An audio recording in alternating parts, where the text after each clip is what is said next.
Alright guys, welcome. This is our review video number 1. Let's get started here. So we're trying to look for the degree of the polynomial. Okay, the first thing we have to do is order this in the correct order. Okay, so the degree is basically the value of the exponent. So this term right here has a degree of 2.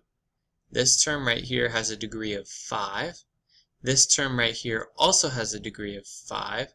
And this term right here has a degree of 3 plus 2 is 5 plus 1, which is 6. Okay, so I should probably order these in the correct order. None of these are like terms, so I can't combine them.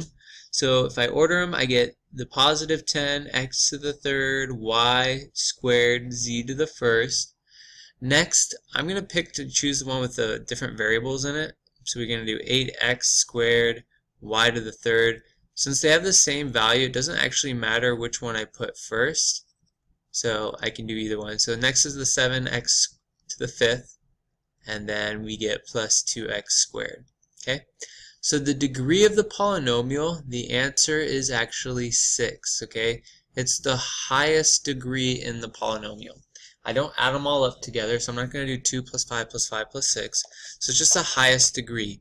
And if I'm looking for the leading coefficient, so the leading coefficient would be the number in the very front. That's going to be 10. Okay, so this is in standard form. The leading coefficient is 10, and the degree of the polynomial is going to be 3 plus 2 plus 1, which is 6. Okay, moving on. It says evaluate. We have x squared minus 4x plus 17, x equals negative 3. Okay, let's go ahead and plug it in. So for here we get negative 3 squared minus 4 times negative 3 plus 17. Always use parentheses to go ahead and evaluate it. Okay, get those parentheses in there. Negative 3 squared, that's going to be 3 times 3, which is 9. Negative times a negative is a positive. Negative 4 times a negative 3 is going to also be a positive 12. And then 17, that's a positive 17. Add all these up together, we're going to get 9 plus 12. We'll do that first. I get 21 plus 17, and that's going to end up being 38. Okay, so when evaluating, remember it is very important to use parentheses around it. Okay, use the parentheses to make it easy for them to see it and understand. Okay, next one. In this video here, we're going to go, or this problem here, we're going to go ahead and subtract. Now, whenever we have that negative out in front like we have right here, we want to just go ahead and basically distribute the negative to each term.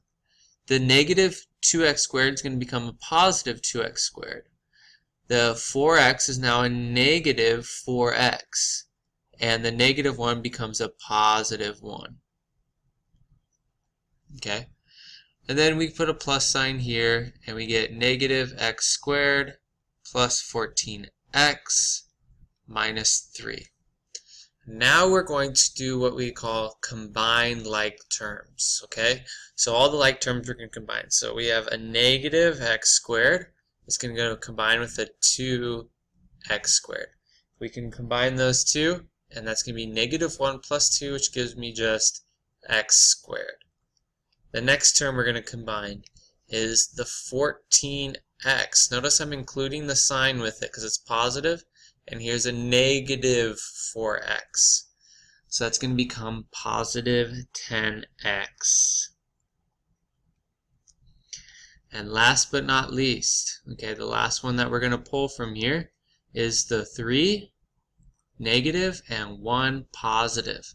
Those combine to make a negative 2.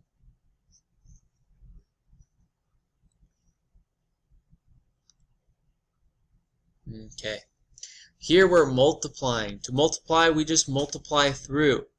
Boom, boom, and boom. It's a monomial times a trinomial. Now the coefficients multiply each other. So negative 2 times 7 is a negative 14. Okay, 2 times 2, negative 2 times 2 is a negative 4. 2 times a negative 5, a negative 2 times a negative 5 is a positive 10. Okay? Now we're going to come through and use our exponents. Okay, so x squared and x squared. When we multiply, we're adding, so we get x to the fourth. X squared times x, that's x to the third, that has a power of 1. And then x squared with nothing there, we just put x squared.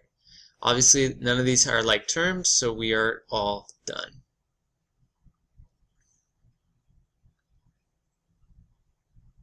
Okay, last one.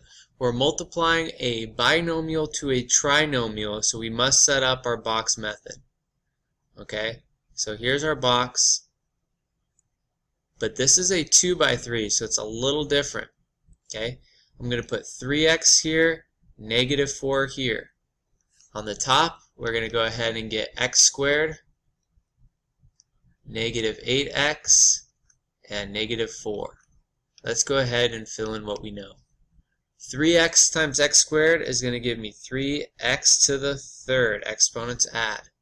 3x times negative 8 is going to give me a negative 24x, they add, squared. 3 times a negative 4. Again, the coefficients multiply, the exponents add. 3 times negative 4 is a negative 12x. Next row, we're going to now multiply negative 4 through everything. That's become negative 4x squared. Negative 4 times negative 8 is a positive 32x. And then last but not least, negative 4 times a negative 4 is a positive 16. Now we want to go ahead and identify like terms. Okay, we have a negative x squared and another x squared. Okay, so negative 4 and a negative 24. Well, let's first write what we know. We have 3x to the third. That's our largest. We want to put it in standard form.